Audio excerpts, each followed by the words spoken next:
में जिसको भी मिलता है वो तत्काल मिलता है, बस जिसे नहीं मिल रहा है उसका स्वयं का मानस पवित्र नहीं है, और या तो उसमें स्वयं में कहीं कुछ कमी है। बर्तन और पात्रता अगर ठीक ना हो, गौर से सुनना, यदि बर्तन साफ ना हो,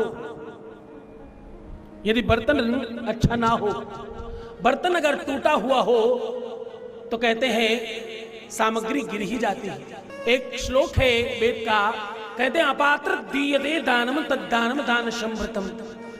अपात्र को दान भी नहीं देना चाहिए। एक बात कहूं, जब भी तुम्हारे सामने कोई हाथ फैलाकर भीख मांगता है, गौर से सुनना, मैं इस व्यासपीठ से बिल्कुल नितांत अपना मत कह रहा हूं, इसे बिल्कुल मेरा मत मानकर और मुझे अबोध मानकर इस बात को सुनना। जो मैं कहने जा रहा हूं, जो मैं तुम्हें कहने जा रहा हूं, इसे पूरा अबोध मानना और इस प्रकार से सुनना जैसे तुम्हारा अपना कोई तुम्हें बात बता रहा है। ये कथा की बात नहीं, ऐसा न समझना। बस तुम इस प्रकार से सुनना, इस कदर सुनना जैसे तुम्हारा कोई अपना बातों बातों में कुछ कह रहा हो। जब तुम्हारे सामने कोई हाथ फैलाकर भीख मांगे तो कभी कभी तुम्हें दया आती है और तुम दे बैठते हो, और कभी कभी तुम उसे ज्ञान दे बैठते हो। मैं दोनों ही बातों के लिए तुम्हें रोक रहा हूं, ना तो ज्ञान देना और ना तो दान देना उसको। ऐसा क्यों नहीं करना मालूम? ऐसा इसलिए नहीं करना क्योंकि तुम प्रकृति के नियम में बाधा उत्पन्न कर रहे हो। तुम क्या कर रहे हो? तुम प्रकृति के नियम में बाधा उत्पन्न कर रहे हो। अरे वो लक्ष्मीपति, वो परमपिता परमात्मा महादेव, जिसके आशीष से लोग कुबेर बन जाते हैं, आप कथा में सुनेंगे।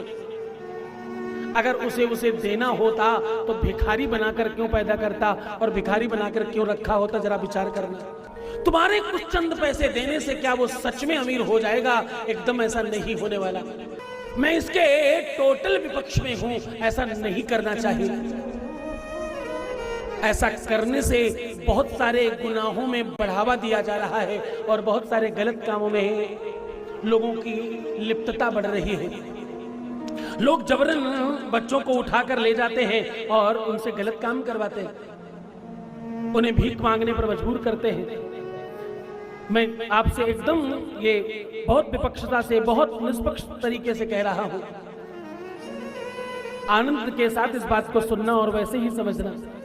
प्रयत्न करना कि अगली बार जब तुम्हें कोई मांगे, जब तुमसे कुछ कहे, तो प्रयास करना कि उसे न दें। प्रयास करना कि अपने आप को रोक पाए।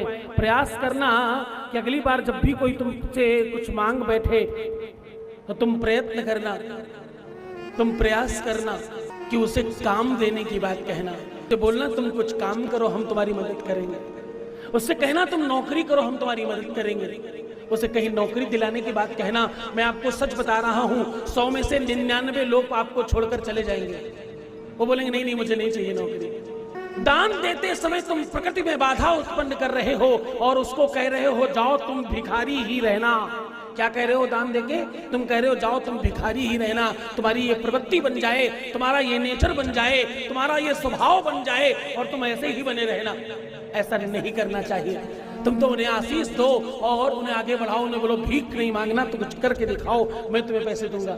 तुम मेरे घर आओ, मेरे घर में काम करो, बहुत सारे काम हैं, वो करो, मैं तुम्हें पैसे दूंगा।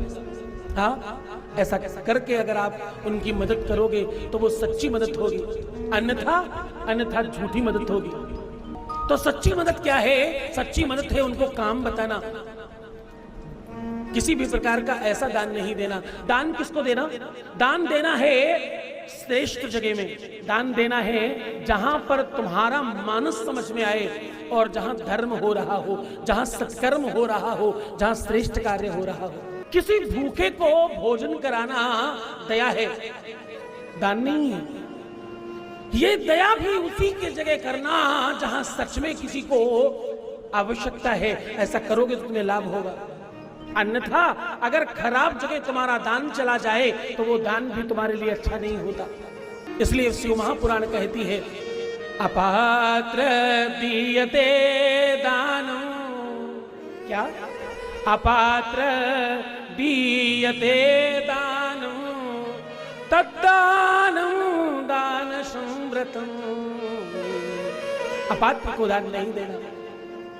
कोई संत है, किसी ने अपना घर परिवार त्याग रखा है और तुम्हारे लिए भजन कर रहा है, तुम्हारे लिए नित्य रोज प्रयत्न कर रहा है, तुम्हारे लिए मंदिर बना रहा है, तुम्हारे लिए गुरुद्वारे बना रहा है और तुम्हारे लिए धर्मशाले बना रहा है। मैं एक बात कहूं, अभी मेरे साथ किसी मंदिर में कुछ लोग दर्शन करने गए। गौर से सुनना, मंदिर देख के सब लोगों ने कहा मंदिर बड़ा सुंदर बना है।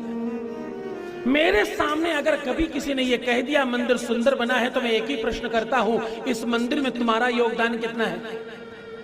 ये बहुत सुंदर बना है, पर तुम्हारा योगदान क्या है, जरा बताना। किसी संत ने, बेचारे ने पूरे समाज में भीख मांग मांग कर थोड़े थोड़े पैसे जुटाकर इसे बनवाया होगा। तुम कह रहे हो बड़ा सुंदर बना, बस इतना सा बोलने के लिए तुम हो क्या? अगली बार जब कोई मंदिर सुंदर लगे तो उसकी व्यवस्था में जाना और अंदर जाके तुम्हारे पास 10-20-50 रुपए भी हो तो देकर आना, कहना इसकी व्यवस्थाएं बनाए रखो, बड़ा सुंदर लग रहा है। इसकी सुंदरता बनाए रखना और इसको अच्छा बनाए रखना। हाँ, उस संत का बल बढ़ाना और उस संस्था को और ज्यादा बलवान करना। कोई अच्छा काम कर रहा है, उसके हाथ पर मजबूत करो, कमियां नहीं निकालना।